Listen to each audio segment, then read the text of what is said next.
Shalom, I'm Avi Ben Mordechai on location at the Elah Valley, Emek Elah, in southwest Judea, not far from Jerusalem, in the southwestern hills, just west of Bethlehem.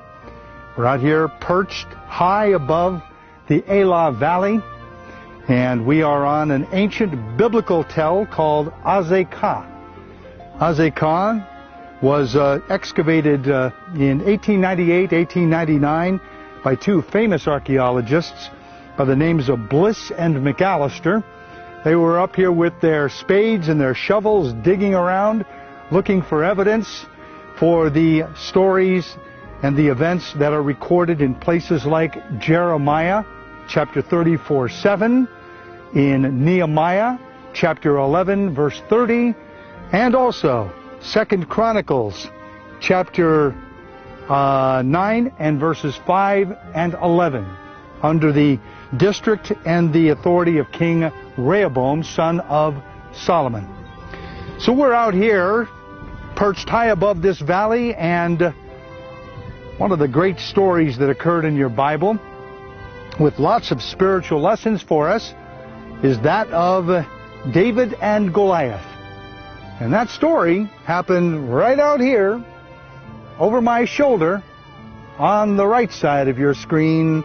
In this corner, we have Goliath. In that corner, we have David.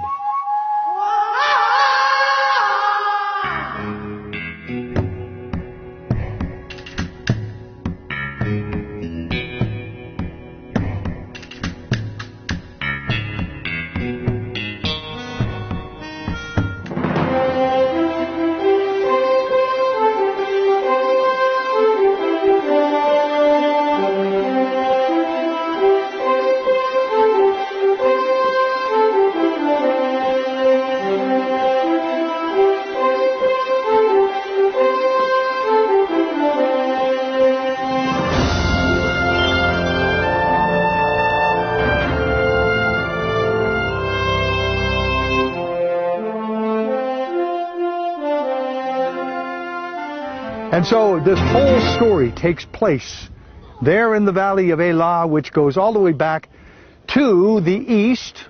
And this is the story that's found, of course, in 1 Samuel chapter 17. Let's read it together. Now the Philistines gathered their armies together to battle, and were gathered at Socho, which belongs to Yehudah. And they camped between Socho and Azekah in Ephes Damim. That's exactly where we are right now. We're standing and overlooking Ephes Damim and the valley of Elah between Socho and Azekah, on location.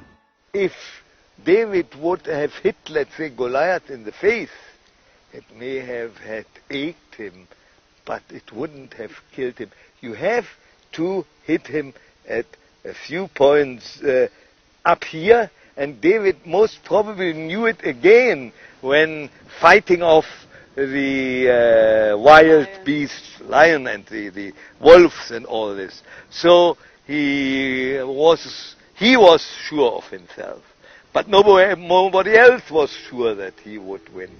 But then when suddenly Goliath fell, it was a moment of consternation, and the Philistines broke completely and started a helter-skelter flight which nobody can hold up. It's like a stampede. Once you start a stampede-art flight with humans, it's the same thing. And the Saul was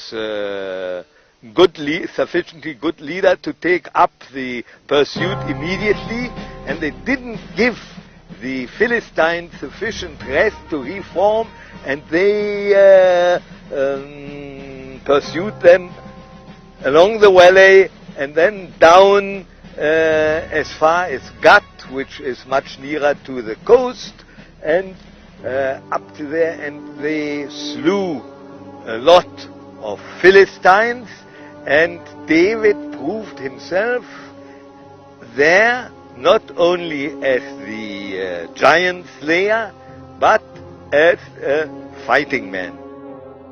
This is the legacy of David, the shepherd boy, who is a man after Yud-Heh-Vav-Heh's heart, who comes and he guides all 12 families of Jacob together into a unified kingdom, and he becomes the type and shadow of the coming Messiah ben David, who will also come to lead all 12 families of Jacob back to our rightful heritage in Eretz Israel, and to give us the strength that we need to fight the battles of the great King. And we will do it with the words of the Torah.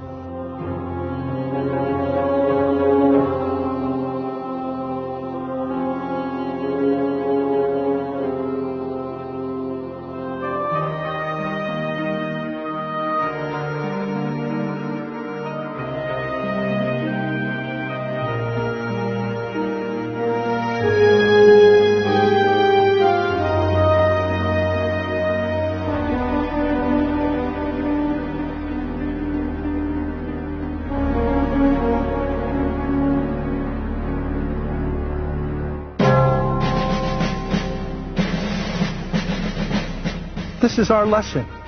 This is a beautiful lesson for all of us based on this valley right here behind us where all of these events take place.